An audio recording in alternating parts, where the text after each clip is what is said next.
What's up, everybody? Welcome back to the channel. This here's Legitical Response. We cover political news. We keep you up to date and keep you informed with everything that the government does, and the government's not doing much today, unfortunately. But hey, we're going to be here. We're going to talk about stuff anyway, so let's go ahead and get into what I consider to be kind of a clear moral quandary, if you will. Well, let me get into some context right quick. Okay, so Tucker Carlson went on to Joe Rogan, and, you know, they had a big, long conversation, and in that conversation, they come up about talking about nuclear weapons and dropping the bombs on Hiroshima and Nagasaki. I'd say that we have to develop it like Oppenheimer felt before the Nazis did. I love that. How'd that work? How'd that work? Well, I love, by the way, that people on my side, I'll just admit it, on the right, you know, have spent the last 80 years defending dropping nuclear weapons on civilians. Like, are you joking? right. That's just like prima facie evil. Yeah. If you can't, well, if we hadn't done that, then this, that, the other thing, that was actually a great savings. Like, no, it's wrong to drop nuclear weapons on people. And if you find yourself arguing that it's a good thing to drop nuclear weapons on people, then you are evil. Like, it's not a tough one, right? It's not a hard call for you. It's not a hard call for me. So with that in mind, like, why would you want nuclear weapons? It's like just a mindless, childish sort of intellectual exercise to justify, like, oh, no, it's really good because someone else will get it. How about no? How about, like, spending all of your effort to prevent this from happening? So the reaction to this was like, what? No, of course it was justified. Like, how can you not justify dropping bombs on civilians, right? Yeah, like you heard this from Ben Shapiro, for instance. Okay, actually, what would be childish is to assume that there are no other players in the world, for example, trying to develop nuclear weapons. The fact is the Nazis were trying to develop nuclear weapons. There was, in fact, a nuclear arms race that was happening at the time. Not only that, as it turns out, the Soviet Union then developed nuclear weapons. And it is mutually assured destruction and nuclear deterrence that has kept the world largely from sinking into another World War III-like mass casualty morass because of the horror of dropping the nuclear bomb on Hiroshima and Nagasaki in the first place. By the way, when he says things like, how exactly would you justify, why are we talking about how many lives it would save? It's just wrong to drop the bomb. Well, no, actually, if you end up saving more lives than are cost by the dropping of the atomic bomb, then it is morally justified to drop the atomic bomb. And that happens to be the reality of the situation. Now, I take issue with that because what Tucker Carlson is saying is a simple, basic moral question. Notice he threw prima facie in front of evil, right? That's like your first impression, outright, just on its face, what it means. It is. It's outright. It's evil, right? In war, I said this in the last video, there's never any good answers in war. Was it a necessary step to take to stop that war? Sure, we can all agree that it could have prevented lives. That doesn't mean it's not evil. It's not morally wrong. War is always wrong. That's what, you know, a lot of people on the right, they try to justify it by taking the classic position that Ben took. Steven Crowder took this. Several other right-wing pundits took that position, defending it. Like, yes, sure, it saved a bunch of lives. And sure, it may have saved a bunch of lives, but it also took many, many lives. Taking of lives is never a good thing. Those were very dirty bombs. They left a nasty impression on the country, not just the aesthetics of dropping a nuclear bomb on somebody, what that actually looks like, right? Like the optics of it, but the radiation and the long-lasting effects from that. I've postulated in the past that maybe they could have taken different steps. Why did they have to drop it on a city, on a populated city? Why not take that bomb and drop it, detonate it 2 miles off the coast of Tokyo or something like that? Show them the power of that bomb and warn them that we've got more of these and we will drop them right on your head. Maybe that would have changed their mind. Maybe, maybe not. We don't know. But how come they didn't try that step first? Why was the first step essentially to take lives? That was a necessary evil to put in place to stop more evil, an even greater evil, if you will, because at the time, the Japanese were on some sort of genocidal rampage all across Asia, killing lots of people. You know, we had Pearl Harbor. They were killing us. They were killing Filipinos, Chinese people, Vietnamese, all that whole area, they were trying to take that over. They thought they were subhuman. It was just insanity, right? And that's our past. That's in our history. That's humanity's history, by the way. That's what humans do. It's not just Japanese people. All humans have been this way for a very, very long time. And to think that we have come that far in such a little time to look upon that and say it's evil, that's a good thing, to have people thinking that is evil. Now, on the other hand, with the development of the nuclear weapons, sure, Germany was developing a nuclear weapon. We found out later that Russia was developing a nuclear weapon. The nuclear deterrence has actually stopped a lot of war ever since. That's been a good thing. So, sure, the development may have been kind of an evil, but ever since it has brought peace to the world through fear, if you will, through peace, through strength, right? So, was that a good thing? Dropping the bombs on Hiroshima and Nagasaki, that was evil. Yeah, that was an evil act done to prevent more evil and even greater evil. So, yes, you can say that that was an evil act. It was necessitated to prevent further evil from continuing, if you will. But it was still evil. It was still morally wrong. I guess the moral right thing to do would be just to capitulate and just refuse to fight. But are we really going to do that? We do have the capacity to do that. Nobody really wants to do that. I wouldn't ever suggest doing that. If you get punched in the face, you retaliate. Yeah, that's aggression. Not necessarily evil. But when you get into war and killing of civilians and all this stuff, it does devolve into evil. So we can say that it was a necessitated evil, if you will.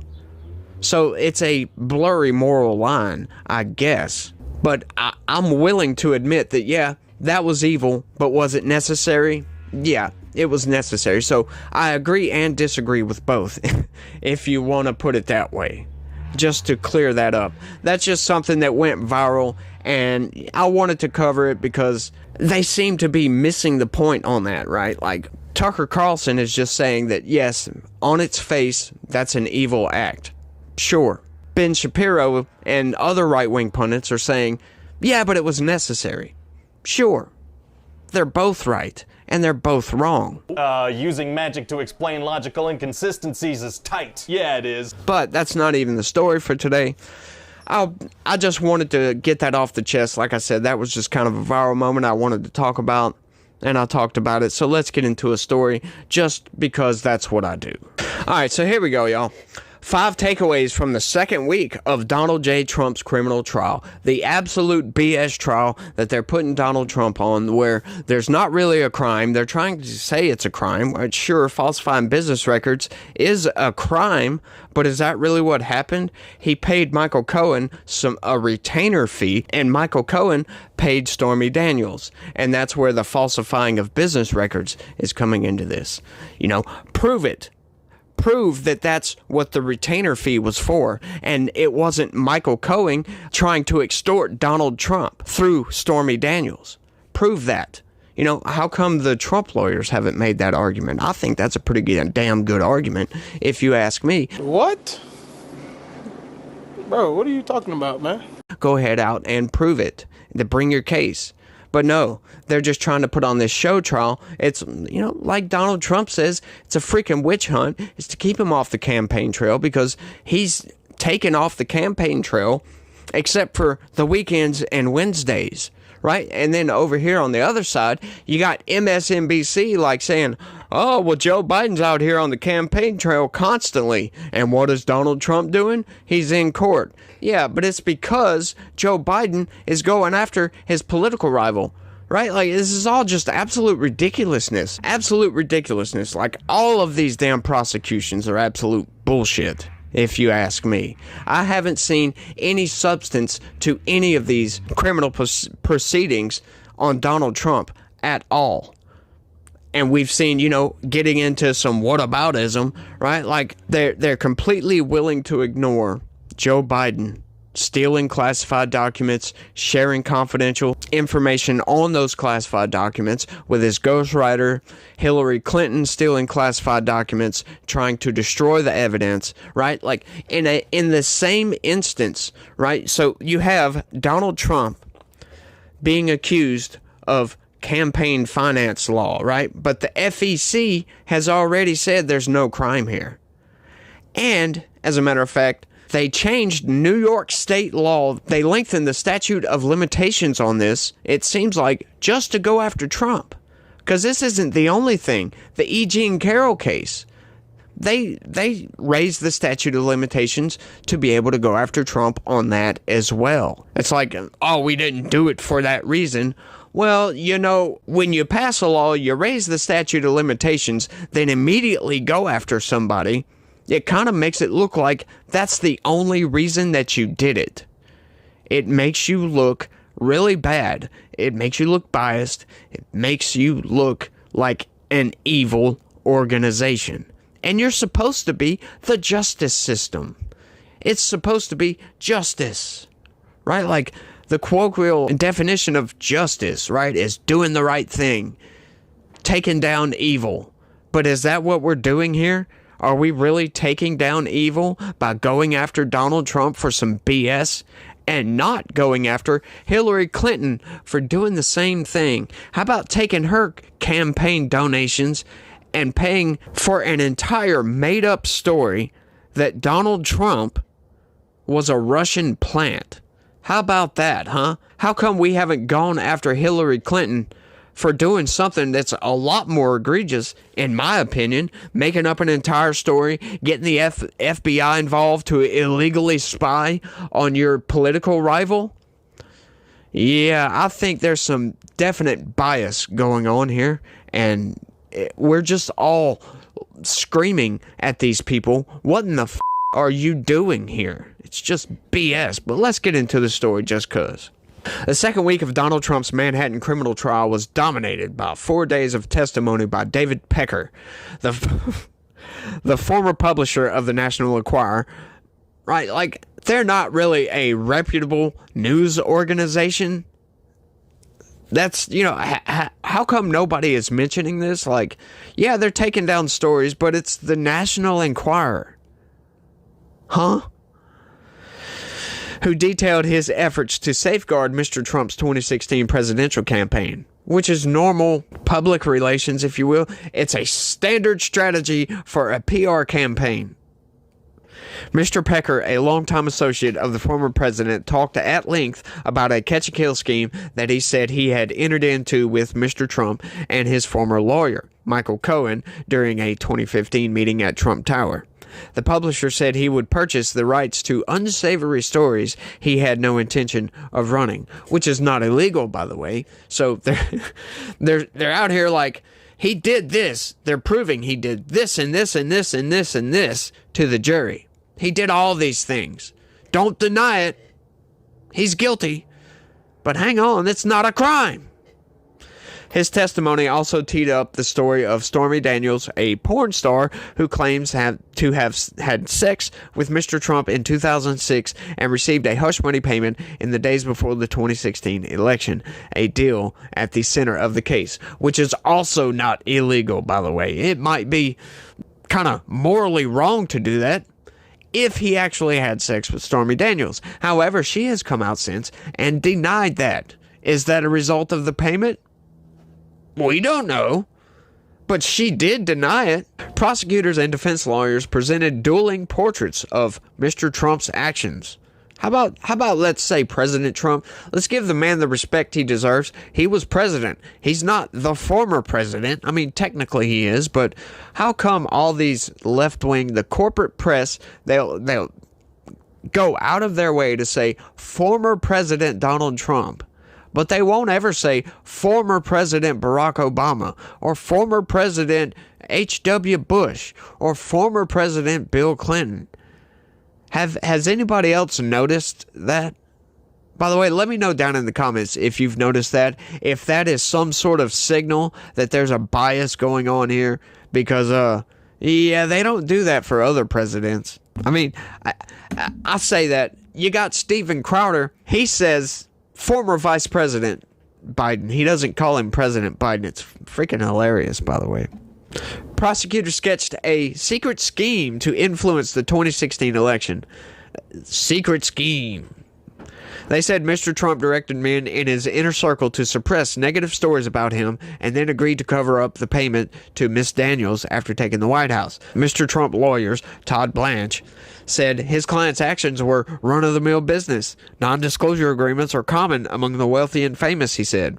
And influence an election is no crime. It's called democracy, Mr. Blanche said. Yes, thank you, Mr. Blanche. It is called democracy. That's what each political side do. That's the whole reason for the RNC and the DNC. They get out in front of the candidates and they try to sway the election in a certain direction. It's called a political campaign. They happen all the time, by the way. And by the way, that's something else that I've mentioned. Political campaigns have gone from trying to win the argument, right? Like having a debate, giving your policy prescriptions. They went from that, which is basically the essence of a political campaign, is to win the argument. They went from that to destroy your opponent by, that's the most evil person ever.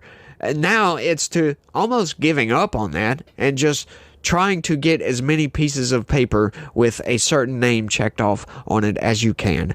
They don't care about winning the debate, because if you go by who won the debate, yeah, Donald Trump won the debate in 2020. But who won the election? Who got the most pieces of paper? Joe Biden.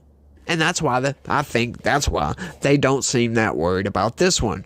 You know, Trump's way up in the polls. Biden's down in the polls. Biden's approval rating is in the gutter. And you've still got people like, yes, we're going to win. We're sure of it. Nancy Pelosi, sure of it. We've got to win, y'all. We've got to win. Yeah, the shadow campaign. That's why they're not worried about it. However, we do know that finally the Republicans, the RNC, they have finally gotten with the program, and they're now starting their own ballot harvesting campaign, their own shadow campaign to save the 2024 election. And what's going to happen when Donald Trump wins that election? They're going to say, oh, it was rigged. Now, then they're going to be against ballot harvesting, and they're going to be like, oh, we need election integrity. Watch. Mark my words. Mark this comment down.